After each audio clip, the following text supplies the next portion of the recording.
बदायूं में अखिलेश कांवड़ बोले, बीजेपी चुनाव में बेईमानी की तैयारी में। गोरखपुर पर भी बड़ा बयान।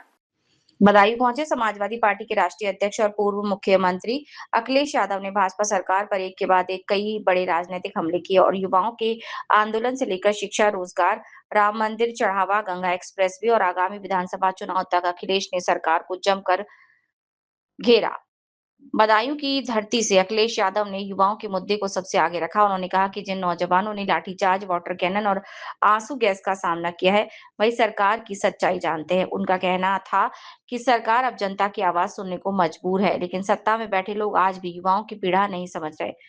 संत रविदास के नाम पर की गई राजनीति और स्थानों के नाम पर बदलने को लेकर भी उन्होंने सरकार पर निशाना साधा। ओमकार सिंह यादव को याद करते हुए उन्होंने कहा कि उनका रिश्ता सिर्फ राजनीति का नहीं बल्कि वर्षों पुराने विश्वास और संघर्ष का रहा।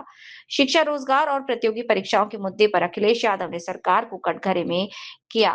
राम मंदिर चढ़ावा मामले पर अखिलेश ने इसे आस्था से जुड़ा गंभीर विषय बताया। गंगा एक्सप्रेसवे पर भी उन्होंने निर्माण गुणवत्ता पर सवाल उठाए।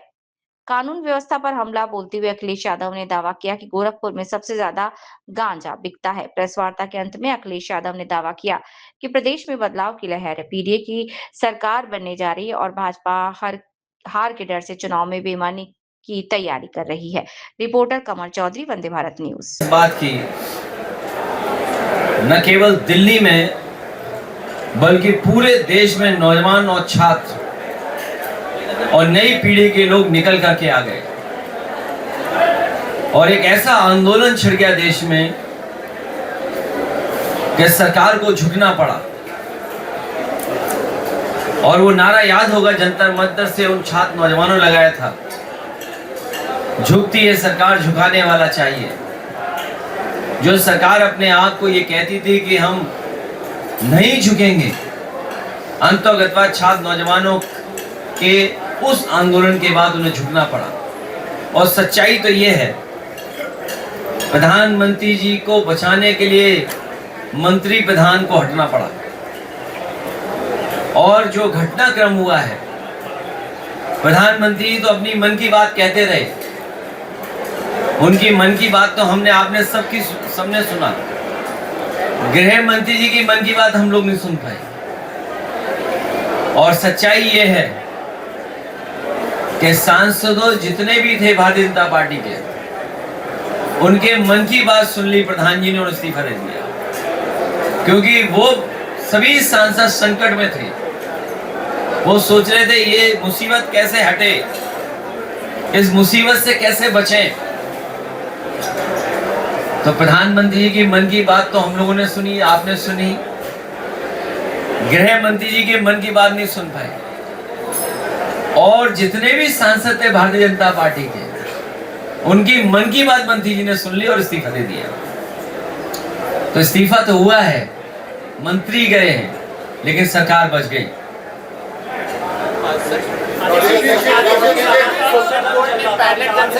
छात्रों की इलाज कराने के निर्देश दिए हैं, कहा है कि उस दौरान जो भी अब आप देखिए, लोकसभा में सभी विपक्ष के लोग ये मांग कर रहे थे कि स्टेटमेंट सरकार की तरफ से आ जाए।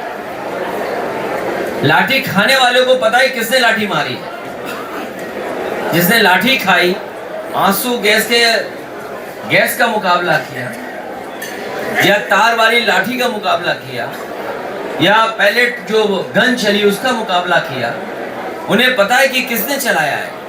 लेकिन चलाने वाले नहीं बता रहे किसके इशारे पे चलाया है। जो खाया है, जो दुख पीड़ित रहा, उसे पता है कहां से चली है लाठी। लेकिन जिसने लाठी चलाई है उसे नहीं पता कि किसके आदेश में वो लाठी चली है। लेकिन डेमोक्रेसी में, लोकतंत्र में, जो सरकार सुनती नहीं थी, कम से कम अब सुनने लगी, सुनने की बात करने लगी है। लेकिन अभी हमारे उत्तर प्रदेश के मुख्यमंत्री को समझ में नहीं आ रहा है, उन्हें अभी भी समझ में नहीं आ रहा है। लेकिन बनारस की रैली के बाद शायद समझ में आ गया होगा। एक लाइन में लोग बैठे थे, बाकी लाइनें खाली थी। ये तो सब कैमरे ने देखा है। और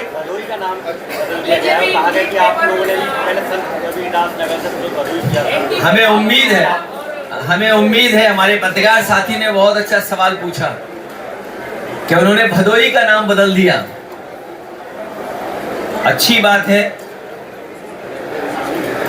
वो कहावत भी आपको याद होगी, मन चंगा तो कटौती में गंगा। गंगा बगल में ही है यहाँ तो। मन चंगा तो कटौती में गंगा।